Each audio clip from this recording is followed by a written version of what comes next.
Hello and welcome to Witchy Wellness Radio. I'm your host, Lauren Chalantani, women's holistic health coach and fellow recovering perfectionist. This podcast was created to show you that your body is not in the way, it is actually leading your way. Hello, welcome back to Witchy Wellness Radio. You are listening to episode 171, Sensitivity Superpower with Dr. Karen Kan. I am very particular about the type of CBD and hemp products that I use. There's so much hype and lack of testing and quality in the industry. So the company that I love and use is Evo Hemp.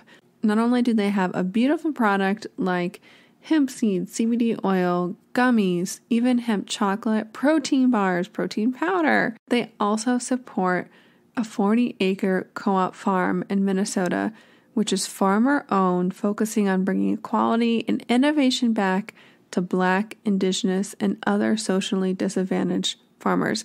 So if you are looking into trying any type of CBD or hemp products, head over to evohemp.com. The link is in the show notes, and make sure you use code WICHY, WICTHY, for 20% off of your purchase. And without further ado, please enjoy episode 171, Sensitivity Superpower with Dr. Karen Kan.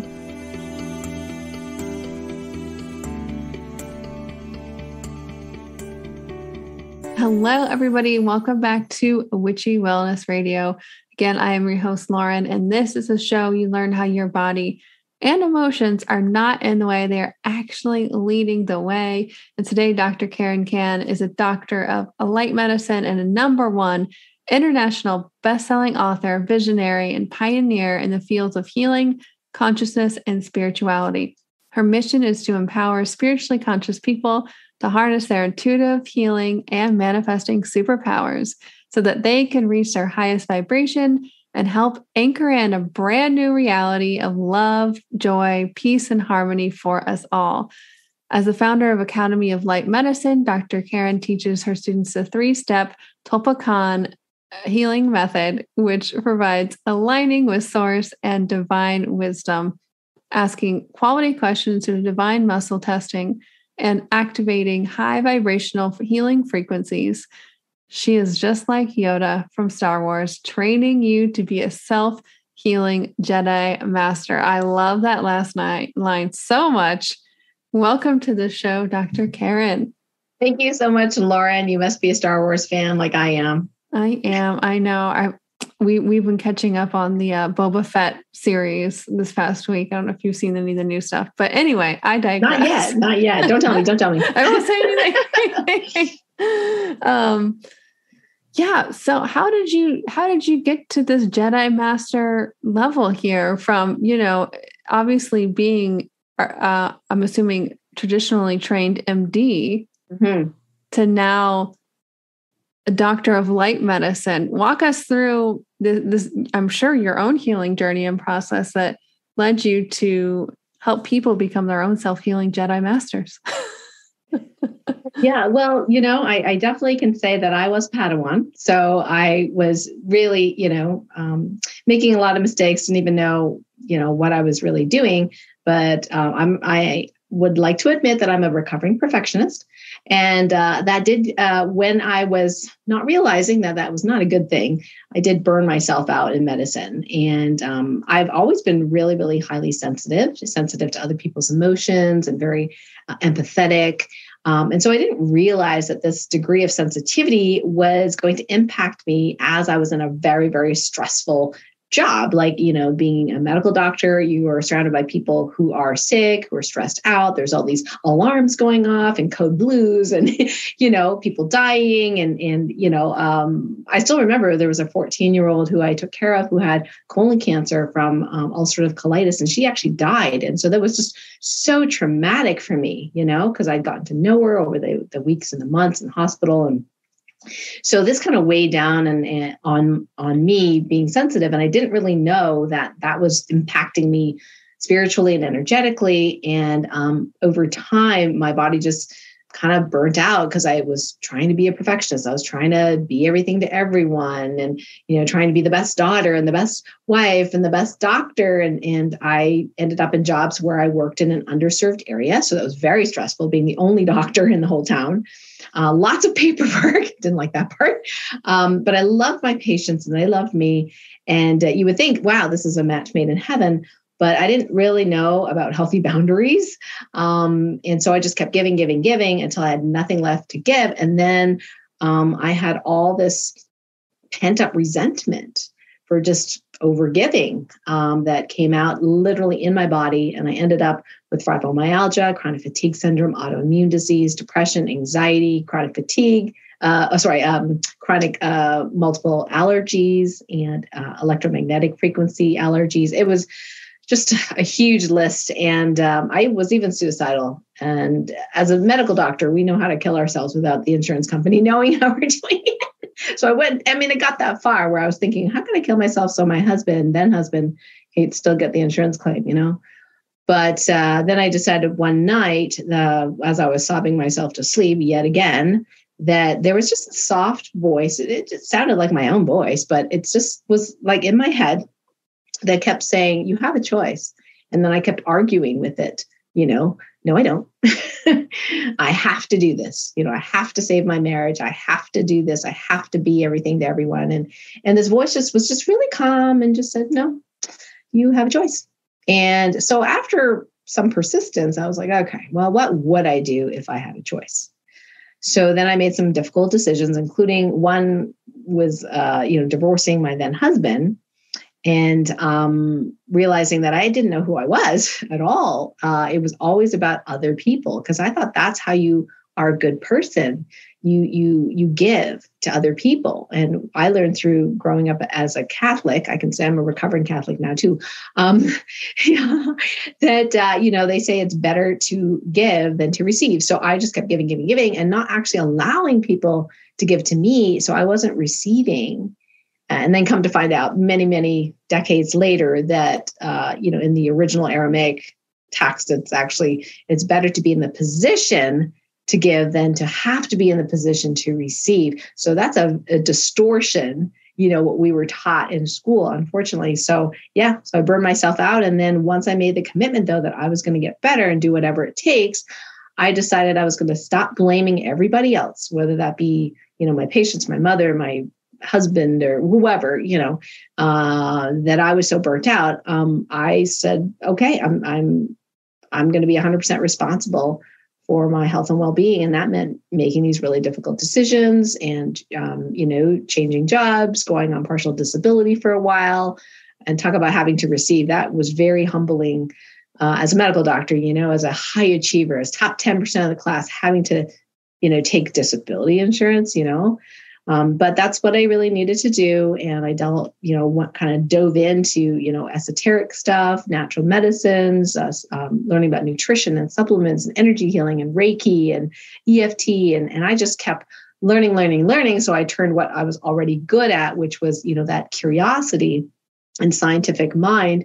And I turned it towards, okay, how can I get better? And I just kept learning until I, figured things out. And within 2 years, I was, no longer had the fibromyalgia and chronic fatigue. I was able to, go back to work and actually even won a gold medal in figure skating for the USA and adult figure skating. One of my first, one of my first international events. And actually only did 2 international events. And the last one was 2019. I won 3 medals. So in pairs, singles, and in ice dance. So it's just to say that, we can heal. And this process of healing myself was so wonderful. And I wouldn't trade it for the world. I wouldn't trade any of that so-called negative experience because I've learned so much and I'm able to empathize even deeper with people that are struggling with these sorts of things, especially the highly sensitive people like me, so that I can give them solutions and offer them alternatives to whatever they're already doing that isn't working. So that's kind of the story in a nutshell. And I'm, really excited and passionate to have people see their light and be able to heal themselves.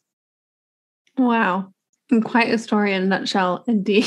Thank you for sharing that with us. That was beautiful.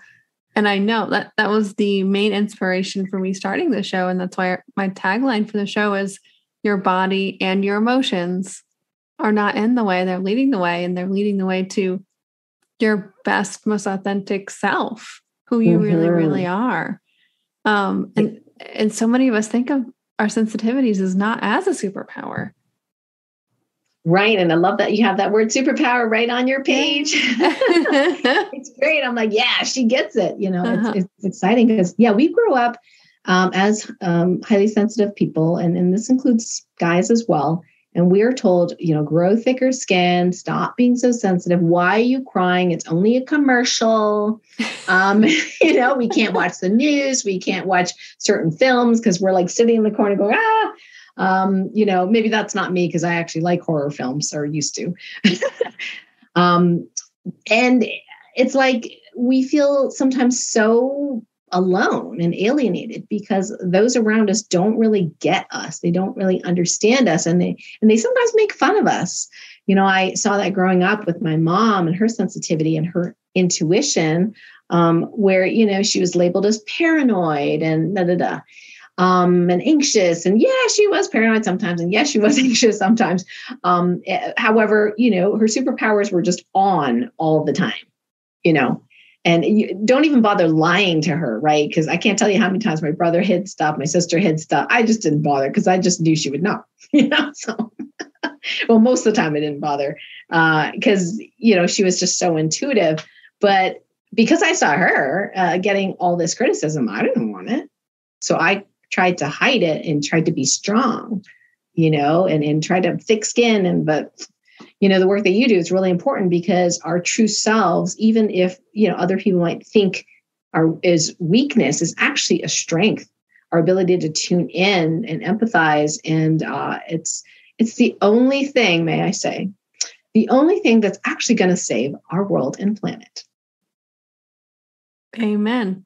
You may say that for sure. And I forget the exact cheesy quote, but, if you want to heal the world, heal yourself first. Yeah. And it's the same thing. That's the theme of your story as well, is, having the boundaries, but finding out who you really are. Because when you can do that, it's a beautiful ripple effect. You're a shining example of that. This podcast is a shining example of that, because I want to use this as a vehicle to spread the ripple of more people to more people. And that in itself is its own vibration, helps lift up individually and collectively. And I always say this at the end of the show, I'll say it now. If you guys like this, anything you listen to, share it, this episode, share it. If you're thinking about somebody throughout an episode, send it to them. There's a reason why these things are coming up. And something as little as a podcast episode can change your life. I've had plenty intuitive hits through books I've seen or clips I've heard. Intuition and spirit and the universe speaks to us in any way that it can get to you. That's right. I agree.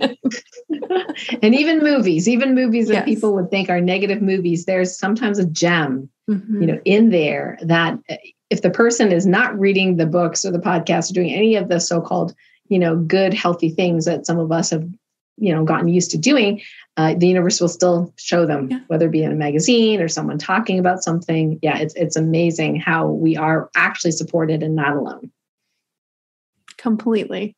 And I wanted to start talking, because you wrote a whole book about this, your sensitivity superpower. Could you tell us a little bit more about the book? And I would love to dive deeper into this topic, because I know if you're listening to this episode, chances are you have sensitivity as a superpower as well. Yeah, I'd love to. So this is the book. It's Sensitivity is Your Superpower: How to Harness Your Gifts, Fulfill Your Purpose, and Create a Life of Joy. And it's divided into 3 sections. The first section is called Being. And that is really helping a person, and you don't necessarily have to be sensitive to read the book, because all of us have superpowers. It's a matter of, do you want to train them, or do you want them to rile you around and be out of control? Most of us who are highly sensitive would much rather those sensitivities be used for our benefit rather than for our detriment. because a lot of people think it's a curse, but it's actually a superpower. So we first start with being, and we can do a little exercise a little bit later, just as an example of how one of the ways that you can get into that state of being where you are truly vibrating at your core guru self, if you will. And then the second part is sensing. So the sensing is, that intuition part. How can we use our intuition for good? How can we use our superpowers for good rather than have them control us? And that also includes, clearing energetically what isn't ours, because we are so sensitive. Sometimes we can feel things, not just physically around us. Sometimes we think of something and we feel it. For example, I had a young person who I used to see in the office as a medical doctor. She was 13 at the time, and now she's, a very high elite athlete, and she's probably 20, 21 right now. And she was going through this really down period, and she DM'd me on Instagram, and she said, hey, I don't know if you remember me, but I'm just feeling really down lately. And I said, hey, have you read my book? Because, working with you, you're a highly sensitive person. And if you don't know how to clear the energies that aren't yours or get into this, being space, people call it stillness as well, but it's not your traditional way of getting into stillness. I think you really need those skill sets. And given that she's an elite athlete, she was like, she'll do whatever it takes, So she got the book and she just read it like, she said it was the fastest book she ever read. She was like, oh, so you're the one that taught me muscle testing. I forgot who taught me that. And just realizing that a lot of the stuff, that negativity, that depression, that anxiety that she was feeling was not her stuff. And just doing some of the exercises in there, some of the clearing exercises was enough to completely lift it. Like she felt completely different. And she said, this book is so great. I'm going to give it to my girlfriend, who's going through something similar. So, it's not rocket science, but it's not something that we learn growing up. So that sensing stage, we can have, we can do like telepathy. There's a chapter on transformational telepathy. So that's where, in simple terms, is where we can, if we have a conflict with someone in our lives, we can actually shift that negativity in that relationship by doing this method. And it's very, very simple. And there's some advanced versions of it as well, but really is like almost like talking to them. Well, that's the advanced, sorry. The level one is just writing down 10 things you appreciate about the person and really feeling that appreciation and love. And I can't tell you how many times it's gotten me out of a pickle when there's been a misunderstanding and someone's just mad at me or I'm upset at them for something. And I'm like, I need to do transformational telepathy, but I really want to be mad right now. But then I'll settle down. I'm like, okay, I'm doing this. So I'll start thinking about the person and I'll start writing down things that I appreciate about them. And as I write them down, I feel it and I go, oh, and this one, oh yeah, and this and this. And so I'm highlighting all the things I do like about that person. And invariably, sometimes within 24 hours, there is a complete turnaround on their end. Now, we always tell people you can't change other people. But when we change our frequency and vibration, their response to us naturally tends to change. Now, we say to do it for 30 days straight, and there's instructions step by step in the book. But I can't tell you how many times it's helped. I've had patients where, they got a court case coming up and they won that court case or they didn't have to go to court, because we did this with their ex-husband who was angry and, all this kind of stuff. There's all really neat things. And if you have a child or a friend or family member that is having a hard time, this is one of the best things that you can do, even if you're not physically near them, is just to every day for 30 days straight, just keep writing 10 things you appreciate about them, 10 things you appreciate about them, and feel that appreciation. And they will feel that on an energetic level. It's like a little packet of love every day being delivered. And so that's, some of the things we talk about in the book. There's other skill sets too. In the latter third of the book is the creating. So we have being, sensing, and creating. The creating is really about creating what it is you want to see in the outer 3D world. So we teach you weather magic, how to create the weather you want. I can't tell you how many times we have saved someone's wedding. And not only that, their home, because we commonly will move hurricanes, change the direction, or dissipate them entirely. Now, we don't get permission necessarily from Gaia or source or whoever we want to say to move all hurricanes. But in our little light medicine community, if someone is in trouble and they have weather coming down, we teach them how to do the weather magic, or they follow the instructions in the book. And then we help them do that as well. So more of us together. Like, for example, I don't know if you remember, but a while back, a few years ago, Australia was having some pretty wild fires, right? So we have some friends in Australia. And, somebody said, can we do something about Australia? I said, okay, we're on it, right? And somebody else quipped in the comments, hey, we're having a deluge of rain in Jakarta, so can you please move it? Because we're getting flooding. And I'm like, that sounds like a great idea, right? So we just imagine, and there's like, again, step by step in the book, how we did it, but we just imagined, all that rain in Jakarta just going, on Australia. I wasn't really sure in the bush whether that was really going to work, but couldn't hurt to try, right? So, within 24 hours, it started raining. Yep. And Jakarta just dried up again in 24, 48 hours. They dried up. Australia, it started raining. We've, changed wildfires, with my sister's actually part of the emergency services for, Prince Albert, Saskatchewan. So when they have forest fires there, I get a hint and I'm like, okay, I'm working on it. Because they were packed and ready to evacuate.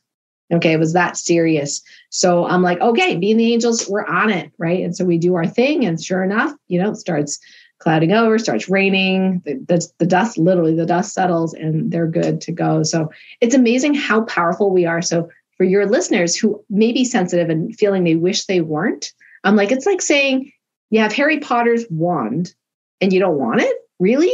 You have so much power. Really, you just need to know how to use it. You just need training. That's it. And maybe it's not overnight, but some of these things you can do very simply. We even have, some training on doing remote healing. We use a doll. We call it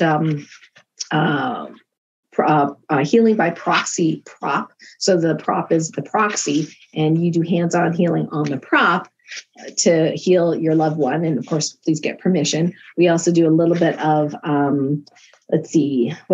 traffic magic, bubble magic, intuitive impressioning, where we can tune in to our future realities and feel into which choice is better for us, choice 1 or choice 2. So again, step by step, and doing all these things. So it's super fun. And we actually have a live event, which is this book in person, or last year, it was on Zoom, where we get to experience it. And we do a little bit of telekinesis and different things, just so people can practice these things in real time, with me as their guide. So it's super fun.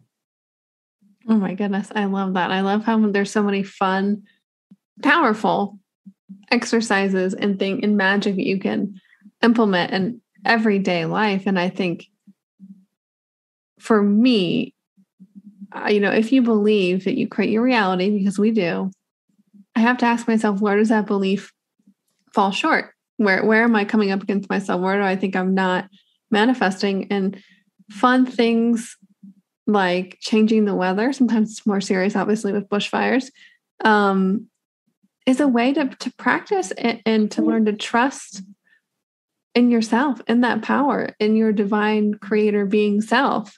Yes. So yeah, that is exactly. So and that's one of the reasons I like teaching it to children, right? Because if they can influence the weather and see that what they did made a difference, what else can they do? So it opens up their minds of, wow, if I can do that, what else can I do? Right. And yes, it's great to be able to change the weather, but at the same time, if we just even open up that belief that you're talking about, that maybe it is possible, that can change our whole life, our whole paradigm. Mm-hmm. So I wanted to ask you about this process and this meditation that you do. We talked off air. You have trouble meditating, or mostly because you're a busy lady, just like myself. Yep. So could you walk us through this short little process of how to kind of tune in and be present? Yeah, sure. Well, I was, hearing when I was healing my fibromyalgia and chronic fatigue syndrome, I went to these personal transformation classes with my Reiki teacher, and she would do Reiki on me, and we would learn about Reiki, and I was really into psychic powers and all that kind of stuff. And she would say to me, well, Karen, it'd be really helpful if you meditated every day, even just for 10 minutes. And I'm like, oh, okay, yeah, no. So I would try, and I'd probably give up about day 3 because I got busy. And then I was like, oh. So and part of it, honestly, was because I looked at some of my friends, and I looked at their lives and the quality of their lives. And those that meditated didn't actually have an even better life than I did. I know that sounds really mean to say, but I was like, well, okay, so-and-so meditates 2 hours a day. This person meditates an hour a day. This person meditates 30 minutes a day. And I don't see where that's getting you. I mean, I was just so analytical, right? That medical, left brain was just like, well, prove it to me. Prove that it does something, right? Because I was so into doing. And the same teacher said, well, Karen, it's more about who you are being rather than what you are doing. And I didn't get that for probably over a decade after she said that to me, but it always stuck in my mind. What does she mean? So I tried and tried to do this meditation. And yeah, I would like a guided meditation. I think, oh, I really like this one, right? But I would play it again and I get bored. And I was like, yeah, I know what he's going to say next, right? And then I'd be thinking about something else, thinking about what I'm going to have for dinner, right? And I just felt like a failure. Honestly, I didn't like feeling like a failure. So I just didn't try. And then one day, I was watching a scary movie and couldn't actually fall asleep for 3 days because I kept seeing the scenes in my mind over and over again. And I tried self-Reiki, I tried, relaxation, I tried meditation, I tried Kundalini yoga. I mean, I tried everything and it just didn't work. And I'm like, oh, this is awful. So years go by and then the sequel to that scary movie shows up. Yeah. And my husband's like, I don't think you should watch that. And I'm like, but I want to see what happens. And he goes, okay, I guess we'll be up all night, right? So I end up watching, and of course I'm scared out of my mind, but it does resolve. And I thought, okay, here we go again. Okay, and I just thought, I'm just not going to try anything. And so I'm laying in bed and completely scared, and I've got this, ghosty thing, in my head, thinking and seeing her move, and it was really scary. And then I just had this thought. I'm like, you know what? I'm just going to be scared. I'm just going to freaking be scared. So I tuned into my body and was like, well, what's it feel like to be scared? And OMG, like a light switch. Suddenly I felt like my heart was like this, and there's energy going down my arms and legs. Like I had like caffeine or adrenaline, and I was like, whoa, I did not feel that a minute ago. Isn't that interesting? And I just kept observing just like all the movement in my body, all this, like, I thought I was shaking the bed. Okay. My heart was pumping so bad. My husband's sleeping. I'm like, can he feel this? I was shaking the bed. And you know what? I fell asleep in 10 minutes because I was paying attention to my body. And so that gave me the hint of like, wow, I could do this instead. Right. But you know what? I didn't get the message. No, it was years later. I found out another method through Dr. Frank Kinslow, the Kinslow system, his quantum entrainment technique. And in his technique, I came to the same place. I was feeling the energy in my body.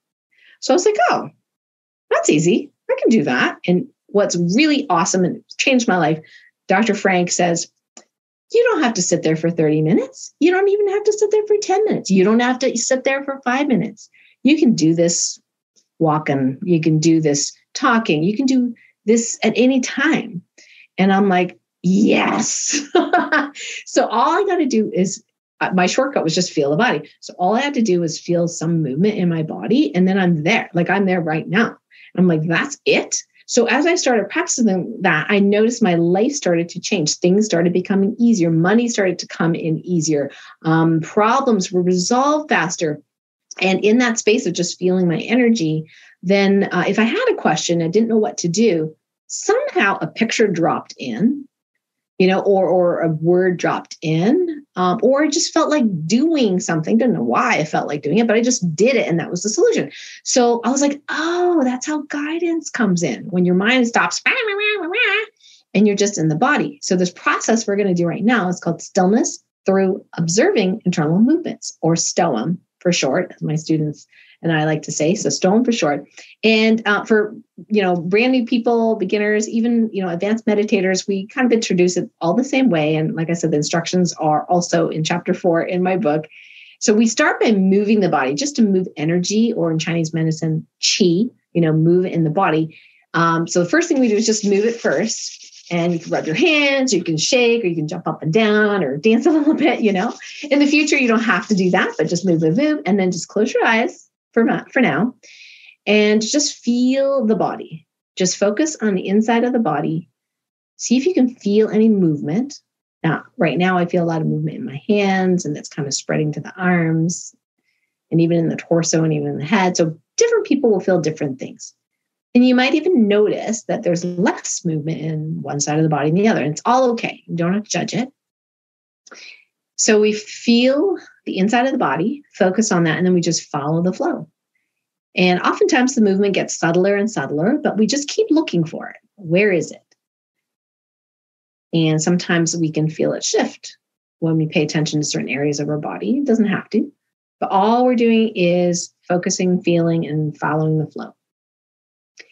And when you give your mind something to do, so we're telling the mind to go and, be aware of this and follow it, then what happens is all your energy comes to the present moment. And see if you can do that with your eyes open now. See if you can feel the energy in the body with your eyes open. So now you have a distraction, you have a visual distraction, but we're still focusing almost like two things at once, which even takes your mind a little bit more like attention to be able to feel in the body while you have your eyes open. So what I realized is that's it. That's it. You feel your body, and that's it. That's the meditation. So when people get really practiced at this, they can do it for 1 second at a time, 1 minute, 3 minutes. I am now practicing if I'm watching like a scary, TV show or something that's really exciting, lots of action, I will literally go into STOM to practice to be present. The funny thing is, it's actually less entertaining that way. But, it's. For example, I had a phone call with my parents, and they were, let's say, they weren't going to do what I wanted them to do, and they thought I was going to be upset. Okay, so they were trying to be defensive, and they were saying, "Well, I don't think you're going to be happy about this, Karen." Blah blah blah blah. Right, and in the past, I would start to get riled up and think, okay, what's coming? And I would get stiff. And, this time I thought, I'm going to do STOM. So they're talking on the phone, and I'm feeling my energy in the body, just reacting to what they're saying. I'm like, oh, isn't that interesting? And I'm just observing it, not judging it. Right. But I felt mentally and emotionally completely calm, because they were so shocked that I wasn't upset, but I was like, just feeling the energy in my body. And I was like, ooh, this is good for all possible negative emotions. So I started doing it for when I'm upset about something. What does it feel like in the body? Or some unfortunate event happens, or I'm sad or something like that. It's okay to be sad. It's okay to be angry. We just don't want it to stay in our body, right? So when I go into STOM, and then oftentimes I'll just explore in the area and just feel. And then oftentimes it just dissipates on its own. I think back to that situation and I don't have any charge at all. So we have, that's STOM for negative emotions. And we have a little bit of a little extra training there in the book. So that's it. So you can let me know. I know you're trying to focus on me as well as do it, but let me know what that was like for you, Lauren. Oh, I love it. I mean, I for years I've had that practice just to, get present, or into the quantum, whatever you call it, the void. It's the 0 point field. That's exactly field. Where you go. And for me, the way that I visualized it, it was a sensing in my body, but I would go internal to go external in the sense that I would focus in, my heart center, or just sometimes just in my abdomen. I would just go there, feel there, let it encompass me. And then that's like 0 point field. I'm there. And that it's just being present, because in the quantum field, quantum theory, we talk a lot about it here. It's just being in the present where all possibilities exist. That's all it is. Exactly. I didn't really understand what my teacher had said many, many years ago about being present. Like I read Eckhart Tolle, I read, all these books, but I got it intellectually, but I just didn't really get it. And also some of the teachings were very masculine, coming from a guy. So I didn't get it. Like, I was like, be present, be present. Okay. Am I supposed to like, what am I supposed to do? Am I supposed to like focus on a candle flame or, John Kabat-Zinn, who I've taught at the Omega Institute, and he, for some reason, I'm always there when he's there, but, so he's like, has this humongous, group, and they're all outside doing mindfulness walking. So they're walking barefoot on the grass like zombies. Okay. So my husband's like, what are they doing? They look like zombies. I'm like, they're doing mindfulness walking. Right. Yeah. And the critical mind years ago, when I first saw him there and I was there, I was like, I'm not paying money to do that. I can do that at home.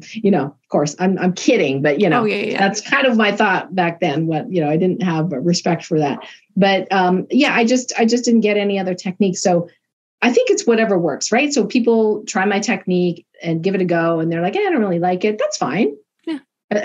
Find something, that works for you. But this works for us sensitive people. We're already feeling so much. We might as well just feel ourselves. Be fully present, all of our energy circuits back here, and anything that isn't us actually starts to just fade away. It's actually a nice little trick, if you will, to control your sensitivity superpowers. Yeah, and I think the PhD level of that is I love doing these kind of things in a bathtub with Epsom salt or magnesium in there. And that's just, for me, the bathtub is a very healing place, especially being sensitive water, salt water in particular. It's so healing. Yeah, yes. Absolutely. Absolutely. It's great. And, sometimes we can do that. And it's a beautiful way to, clear energies as well. Magnesium, Himalayan crystal salt, it's really great to be in a bath. Water is very healing and clearing. And other times, people need a way of doing it just when they're on the go. Exactly. And whatever you're doing, you could be in the shopping mall, you could be talking to your brother, you could, and just tune in to your body in that moment. And over time, it accumulates. And in fact, in my book, I mentioned this. I've noticed as I do a lot of group healing and one-on-one healings in the past, that when people would reach a stillness level of 9 to 10% of their waking time, so 9 to 10% of the time they're feeling their energy in their body, then it's like this hump that people go through, that there's like this automatic healing of their lives in many different ways. And that's really fascinating to me, how that can happen. In fact, when I was testing people, like we do divine muscle testing, and we'll test, say, how happy their detoxification systems are. For example, we'll check their liver and their kidneys and ureters and lungs and skin, etc. And what I notice is when I'm in stoam and we have them in stoam, when I'm checking these organs and glands, they keep getting better as I'm checking them. And one time I thought, this is kind of weird, because normally they kind of go up and down, But what was happening is, because we were both in that stillness 0 point field, as we were paying attention to whatever organ we were testing, they were all getting better on its own without actually doing TOLPAKAN healing, which is fascinating. So that stoam is a way in which you can tune in to that auto-healing state. And, it was inconvenient as far as being able to test accurately. So I actually had to ask the universe to give me the number that it was at a certain time. So if we started at 5 p.m., I would say, as of 5 p.m., how happy was the liver? How happy was the kidney? Because we'd have that cut in time before we started, going into stillness. Because once we started going to stillness, all the numbers started changing. Wow. And that's like I said earlier, I mentioned the divine creator beings that we are. And that makes me think of, speaking of quantum stuff, the double slit experiment. The power of the observer is, I've talked about it before, but just that on here, but just, the atoms in this experiment were just kind of floating around in space. But it wasn't until the scientists came in, they actually moved. They were endless possibilities, if you will, until the observer was there, moving the matter. And that's the same thing, in my opinion, that's what made me think of your experiment, if you will. Yeah, whatever that you really hit it on the what is it? The head and the nail. The head and the nail. Thank you. Yeah. Sometimes my English as a second language, you can tell because I'm not very good at these idioms sometimes. It's like, whatever we put our attention on is what we are creating or changing or, transmuting. And even in our healing, the modality that I teach, the TOLPAKAN Healing Method, that's really important because as we ask questions about certain things, we're actually putting attention on that thing. And that automatically starts healing that thing if we're in that space of stillness and the 0 point field. So awareness and attention is paramount. And these days, you can just think of someone, and many people have done that, right? They just think of someone and that person calls or they feel connected. And so in some ways, it's probably a good thing that we are mindful of how we're feeling or thinking, about things. So if there's a politician that somebody doesn't like, the best thing you can do is send love, because you're not going to get your way by pushing negative energy there, because that's exactly what we're doing when we're thinking about that person and we're thinking negative thoughts about them, is we get more resistance. So if we really want our politicians, for example, wild example, and we want them to do something that is good for the people, we need to actually send them love. It doesn't mean you love what they're doing at the moment, whether it be, bribes or whatever. Okay. But that they need our love more than anybody. Right. So, and that's the really great thing about us sensitive people is we can tune into that very quickly, that love frequency, that empathy, right? We can tune in and go, why would that person do this negative thing? And be able to feel, oh, yeah, okay. Yeah. They had this happen. They had this happen. They're afraid of this. They're afraid of this. They're afraid of this. Okay. Can I be empathetic to what they're afraid of, even though maybe it's not my stuff, but yeah, I can be empathetic to that. So then, it's like being in that love space, and just being in the 0 point field automatically elevates and expands your love bubble, if you will. And it's a wonderful way to be around people because you automatically, connect them with that love. Mm-hmm. And that's who we really are. And experiencing other emotions like sadness, anger, resentment, that's okay too. For me, it's allowing myself to say I'm experiencing these feelings, having experiencing of this, and to take a look at what sometimes I write down my emotions at the end of every day and see what themes there are, what emotions am I paying more attention to, because we can clear that, whether it's ours or somebody else's. And we have a choice to, like you said, what we focus on grows. So being aware, that awareness of what we're actually focusing on every day, it's a habit. It's an addiction. We're really drug addicts at the end of the day to our own emotions at times. But yeah, one last thing I had to add is I heard this story about Mother Teresa years ago. And this one, I forget who it was. Someone was trying to get her to come to this anti-war rally, probably in the 90s. And she politely declined because she said, if you have a rally for love, I'll be there. I'm not going to go anywhere where there's this hatred or anti against something. Yes. And it so beautifully illustrates what you resist persist in any situation. And politician is a great example of that. Right. There's a lot of people, well-meaning people for sure. And I was there before, where people are fighting, right? We're fighting for our freedom. We're fighting for this. We're fighting for that. But unfortunately, as one teacher that I'm listening to right now, Kenneth Scott, and he says, go to peace. So go to peace says you give up fighting. It doesn't mean you're passive. It doesn't mean you let someone step all over you. No. But going to peace is going to peace within first. And we know on the quantum level, when that happens, reality changes, right? And, amazing things can happen. And sometimes you don't even know what they're going to be.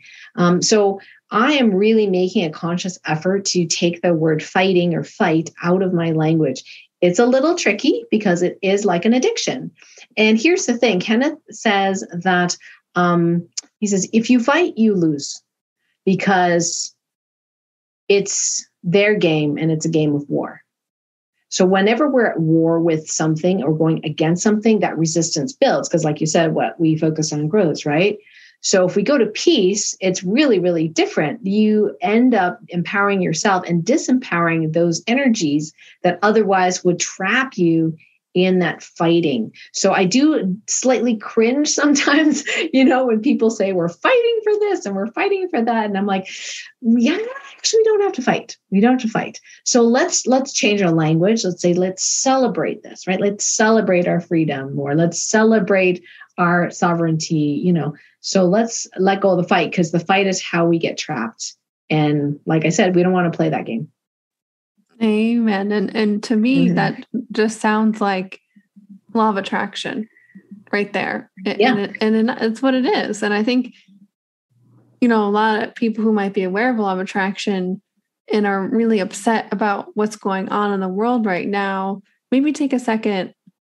And I think I even posted on my social media today, is just because you get offended about something, doesn't mean that you're right. And so would you rather be happy or right? You can still have those boundaries, but just choose that peace. What is making you feel less at peace or less freedom? And take a deep dive there. And for me, it's, the external world is just a representation of what's going on inside. Right. And here we are co-creating what we're seeing outdoors as a collective. Yeah. And maybe we don't necessarily have control over what everybody else is thinking or being aware of. However, we do have control of our own reactions. Yeah. So our perceptions of our reality and how we navigate through sometimes challenging, difficult times can be very, very different from someone with the exact same so-called outside reality. One person would be at peace, and one person would be either at war or stressed out or just, can't sleep. I can't tell you how many, maybe I shouldn't say this on this radio show, but how many people were like, when Donald Trump won the president the first time, we had to healer friends of my colleagues that said, I haven't been able to sleep since then because they didn't like him. Right. And I don't love the guy, but I was like, really? I said, look, I really said, in private, I said, look, you have a big job to do. You are a professional healer. Okay. If you don't have, some management here of your own emotions and you can't sleep because you're so upset, what does that say? Right? Like, you need to model the behavior that we want everybody else to have. You have higher levels of responsibility. So get over it. Oh, yeah. Get over Same it. Here. Yep. Felt the same exact way on that one. It was, I think, and even the coin has turned in different directions since the last election. But to me, it goes to show you can't let one person or external circumstances dictate your own reaction or emotional response. Like, you are responsible. Yes. 100%. Yeah, we're responsible for our responses.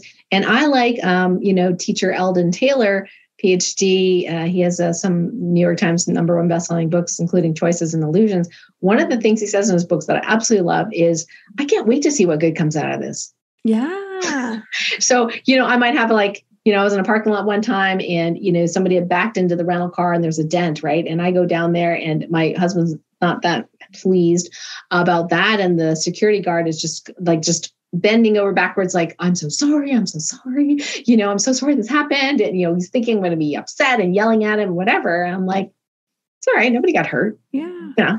And I thought, well, I can't wait to see what good comes out of it. And just having that attitude perception, even though I don't know what it's going to be, it was perfect because it was exactly what happened. It was a Sunday. I called the guy who is like our insurance agent. I said, I can't find the other number, but I'm so sorry to call you at home. I'm not really sure what I'm supposed to do about this. Like, does my insurance cover it? And he goes, oh yeah, no problem. We'll take care of it. Right. And I was so grateful. So I'm now in a place of gratitude. And he says, by the way, I've been meaning to call you. My daughter is having some difficulty and we'd really like you to see her in the office. And now that you've called, I think we really need to make an appointment for her. So that was like the universe helping us to get together, right? and I did help her. And so I was like, oh, thank you, universe. So it's no big deal. Yeah, it's inconvenient. Sometimes things happen. We can't control. Anytime we want to control our lives or even blame ourselves for it not being perfect, we're actually in a place of scarcity and anti-abundance. So if we can just shift our perceptions to, well, I don't know what good's come out of it. Don't really like it at the moment, but let's see what happens, and just be curious about it. That is a great neutral space to be in. And that really helps us, be able to hone our superpowers, because you're not overly controlled by your emotions where you can't connect. And when you're in that 0 point field, oh my gosh, it's so much better to be able to navigate from that space. Oh, I love that. And for me, a good example of like what to do in those moments is that practice we just did, tuning into your body. And I also think of it opening my own focus. And I had a quick story. My friend and I, we went on, we were going to a meditation retreat together, actually, in Mexico. We get to the hotel and the guy's like, oh, we got your bags, don't worry. And we're like, oh, so fancy, get a fresh glass of juice, squeezed juice. And we're all just living it up. And we turn and the bus from the airport has our bags on it and is driving out of the resort in Mexico. So we're like, all right, when we talk to the manager, they're calling the shuttle bus, they're going to the hotel next door. Like, they're like, it's fine, we'll come get it. And we're like, all right. So we open our focus and I turn around in the middle of the hotel lobby. They have free massages. So we go over, get a 15-minute massage, book a discounted rate because we did that. And as soon as we get done, our bags are right there, ready to go. Oh. And it's a silly little example, but it was just like, all right, we're not going to let this stress us out. This is a test, if you will. I think of it, not a test in a bad way, but like, oh, I wonder what's going to unfold, just like you said, Karen, but in a different way. Like, all right, how can I internally manage my energy, my emotions? Like it's choice. All right. Yeah. Choice. Yeah. Well done. Next level up. Yeah. Yeah, absolutely. And, I being a recovering perfectionist and high achiever, I kind of like tests. I'm kind of like Hermione Granger and Harry Potter, right? We get upset when there's no exams, because I want to show off. Anyway. So I call them abundance challenges. So anything that isn't what we prefer or expect, which other people will call an obstacle, I just call it an abundance challenge, meaning that as soon as I remember who I am, I go, ooh, this is a test and I'm going to pass this thing. Yeah. Right? So we really step back and choose, how do I want to feel? How do I want to act? Maybe I need a pause. Maybe I need to, if I need to vent, I'll go outside and talk to my angels outside and have my little 5-minute vent, and then come back in and go, now I'm going to stillness. What am I going to do?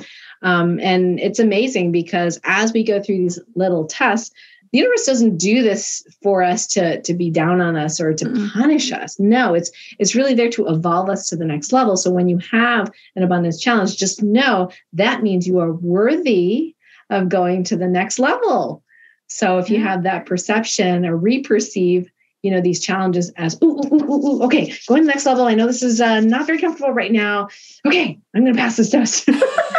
Then it makes life really actually kind of fun. It's a game. It's a game. Yeah, absolutely. It's a game. Is it Laura something shoveled shit? There's a book literally called The Game of Life. It's a short read from the beginning of the 1900s, maybe 1920s. It's a great read. You guys should read that.